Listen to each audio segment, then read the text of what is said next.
This is the announcement for the week of April 1st through the 7th. This week you'll be working on Module 4, Enhancing Page Layout and Design, which completes your first real unit in Word. So you will do a capstone over Modules 1 through 4. This is kind of past the midway point in the semester, and as you know, for you, it's a couple of weeks into it, but it will go very fast from here on out. You only have a little over a month to bring your grade up or to keep the grade that you have and to be successful in this course. Please let me know what I can do to help you, but it's real important that you stay up with the assignments. The due dates are there really for your protection so that you don't get behind and to help you stay on task. So let me know if there's anything at all I can do to help you. Communicate with me, and that's really important that you do that quickly if there are any problems. So starting in Module 4, Enhancing Page Layout and Design,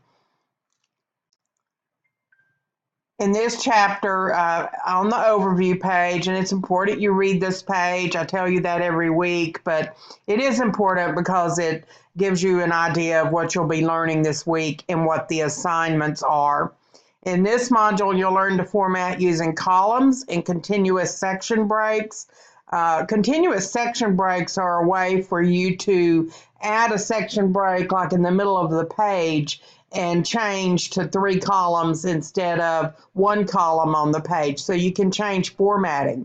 You can even change from one page to the other in the middle of a long document from landscape to portrait orientation. So you can change formatting in the middle of the document by creating section breaks. You'll also learn more about inline objects and learn to do some formatting to pictures. If you've ever had a time when you were trying to move an image around on the page and it would not move at all, it's because it's in line with the text, and you have to change the formatting or the wrapping to something else, square, some sort of other text wrapping so that you can move the picture where you want it to be on the page. And that's an important thing to know. The module objectives give you a good idea of what you'll learn in this chapter. You're going to be doing some things with word art, special characters and symbols, and photos, as I mentioned, page borders and columns. So that gives you a good idea of what you should know when you have finished this module. We'll do the same training plan, which is to read the module, do the training, which includes the videos, and then do project 1. You should have all this done by Thursday of each week. So every day, I go through and look to see who has completed the project from the day before and give you video feedback. You'll get feedback from Cengage in the form of the report, and then you'll also get a video feedback from me. So be sure that you get those done early in the week so that you can get that feedback and make corrections to improve your grade. Finally, this week, you'll do the capstone project, and you should allow at least 3 days to work on this. It is a little longer.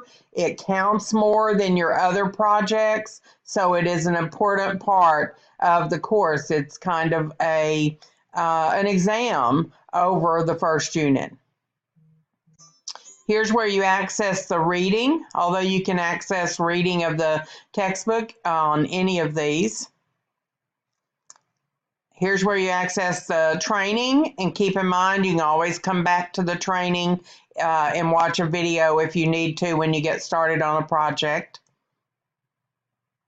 And here's project 1.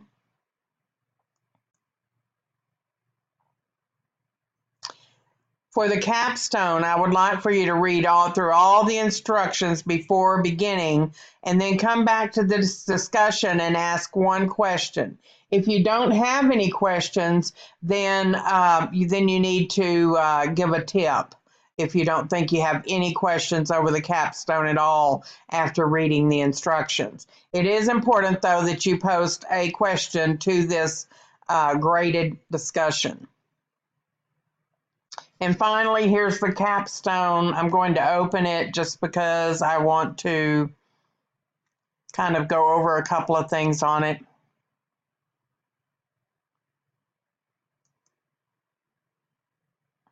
So you have the instructions, the start document, and one support document, which is an image.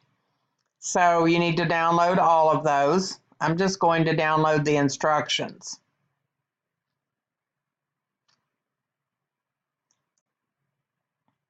What I want to point out is the length of this, because it is a little bit longer than your usual project. So usually you have anywhere from, actually this one's only 23 instructions.